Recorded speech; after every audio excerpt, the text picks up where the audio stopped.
Welcome. It's Friday, last day of the week. We've had a kind of busy week. We've got, I hope you tried some of the recipes. My name's George Geary, and I've written about 14, 15 cookbooks. I forget it's kind of like when you hear people saying they have 12 kids and they can't remember all the names. I do not remember which cookbook came after which. I have to look at dates.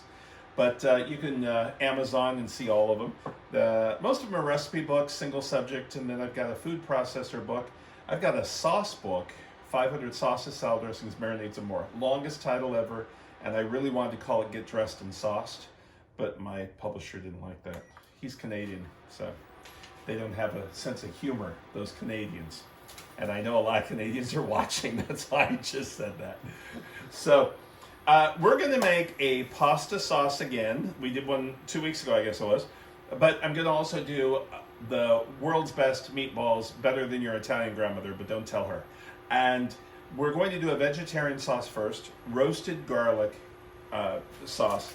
And we've got garlic, the whole bulb, and we take about a fourth off. So we have it cut, and then we take some foil, olive oil, and some salt, and we're going to put this in the oven at 425 degrees for 30 minutes. You'll start smelling the aroma of the roasted garlic, which is really good. And like TV, boom, it's done. So when you undo this, you still want it a little on the warm side, and you can see in here the roasted garlic. Neil's going to come and get a close-up. And if you turn this upside down, they'll pop out. Or if you don't want the whole thing, you can just take a skewer and pop some out. It's almost like butter, see? So that's a clove right there. And they are so good. And garlic will start becoming seasoned in May, June. So you've got another month. So we have, for our sauce, diced tomatoes. It's like steam, yep. Got tomatoes. We have tomato paste. Hey, that was pretty good. I didn't have to have I do need a spatula. And we've got our roasted garlic, which I'm going to pull out a lot of it. See, watch how you do it this way. You can do it this way and squeeze. And you get all of it. Can you see that? Now, there is a restaurant in Los Angeles. There used to be one in San Francisco too. I don't know if they still have one. And it's called The Stinking Rose. And I took my nephew there. And he was probably about 16, 17. No, he had to be 18 because he had a drink. That's how I can remember. 21. 21? Neil, I thought we were in Europe. Okay, he was 21. And that roasted garlic is going to bring a lot of aroma to this sauce. So he is adventurous and he'll try anything. And I told him if he eats too much of the garlic that you spread on the baguettes, you're going to reek of garlic for about a week. And he goes, oh, that's all right. Well, I guess he had a date that weekend with his girlfriend. And I get a text message. This is all it says. When is it going to stop? That's all he wanted to know. And I still remember I went to the studio down in San Diego, and Mark, the anchor, was working with me that day. And before they came over to the kitchen set, I said, Mark, I had garlic and I smell. He said, oh, it's all right. I'm fine with the garlic. And then he goes, that was kind of rough. So be careful when you eat it.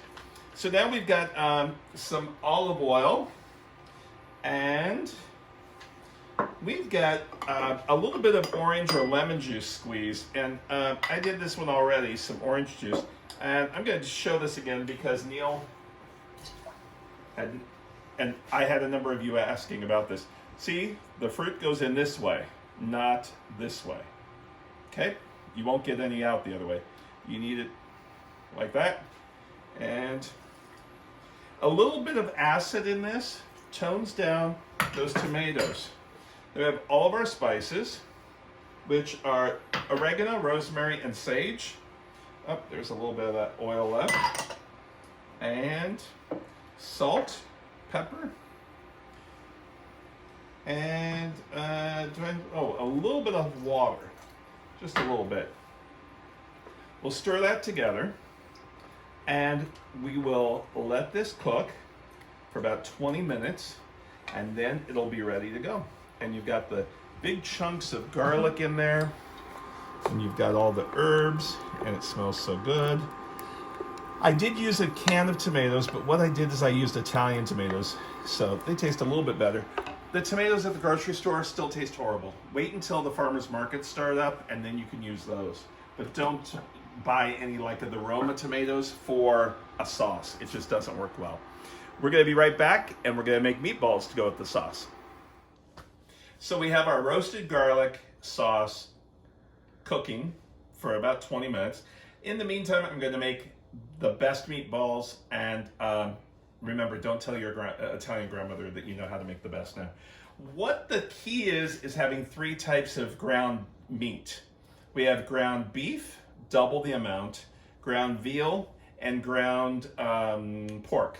So we have all 3 of them, and so a pound, a half pound, or 2 pounds, 1 pound, 1 pound, if you figure that out. And we've got some Romano cheese already, and it's a dry cheese, so that works really well. We've got some egg yolks, regular Italian breadcrumbs, some water, a lot of garlic. We've got about 6 chopped up garlic, and then we have some Italian parsley. We're going to first take and add, it's almost like making a meatloaf, except we're going to make the melon ballers, and this is a number 30. I'm going to make a number 30. And what happens is if you want a larger meatball, you can go ahead and make large ones. Just make sure they're done. We're going to put everything in except the water. We'll do the water a little bit at a time. There's this one restaurant, a really great restaurant in San Diego. No, it doesn't matter where it is, but it's a great restaurant. It's in Palm Springs area, and a cup of water. And it has the best meatballs. And it's an appetizer. 2 meatballs, and they are the size of larger than baseballs. So it really depends on what sizing you want to go with. The meat also, I'm using, 85% of the ground beef of fat. So, and the pork adds a lot more flavor to it. There are some restaurants here in Southern California, I don't know if they're all over the place, but they're a hamburger joint, and they're called Slater's 50-50, and they take half beef and half pork, and that's your hamburger, because the pork has so much tasty fat. All right, now if you see this, it's kind of on the dry side, so I'm going to take a little bit more water. And you're only going about half a cup at a time. You want this to stay together, and the eggs are in there. Everything's in there, just like that. Yeah, that's good. You want it to smash together, okay? Neil wants to come over closer. So see how it stays together now? And the meat is cold.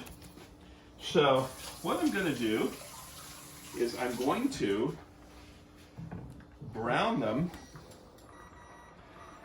on both sides with some canola oil,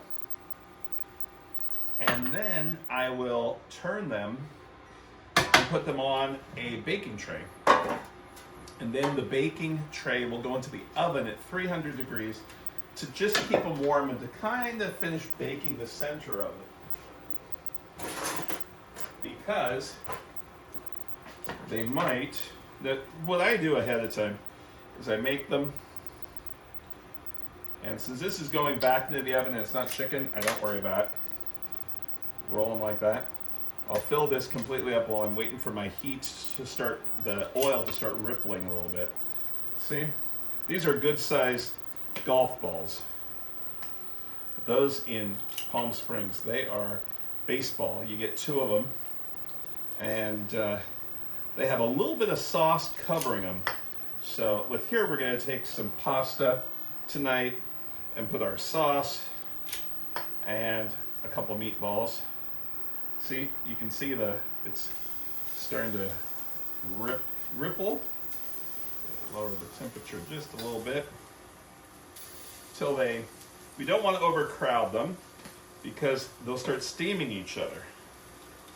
So put about 10 in, and then I'll roll them around a little bit to try to get them brown on all sides, and then throw them on this pan and throw them in the oven. Now, if I was doing chicken, I would not. Well, this is going into the oven, so I always worry about what things are doing. Same thing with my hands. I don't have the gloves on because this is going to the oven. After things come out of the oven, that's when you worry about the juices and all that stuff. So there's enough. So while those are working, I will make some meatballs, and I'll turn those in a second. It doesn't take too long because if you figure it's only like 1.5 ounces to 2 ounces of meat, and they brown very quickly. And you can have a couple people helping you in the kitchen and make this a team effort. And let me start turning these. Sometimes I use chopsticks to turn them, but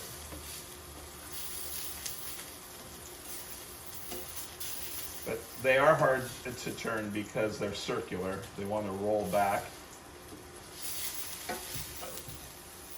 As long as you get them kind of toasty on both sides, you can do a close-up, Neil, of these. On this side, can you see here? These?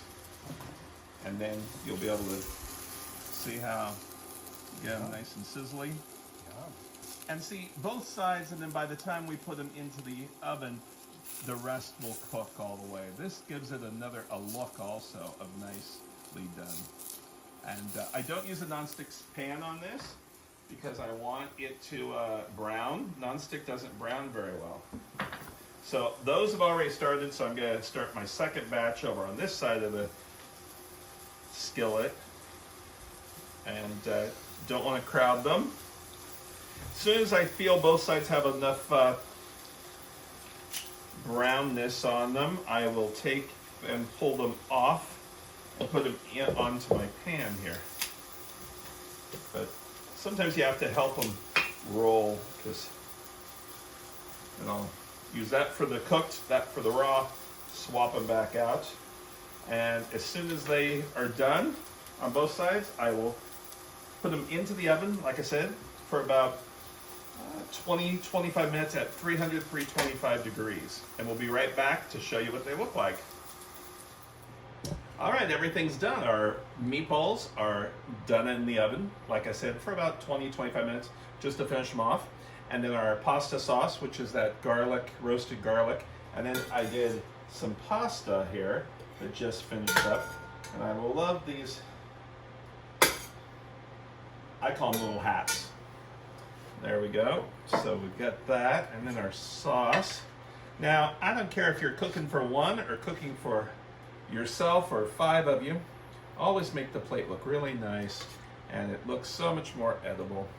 And you want 3 meatballs at least.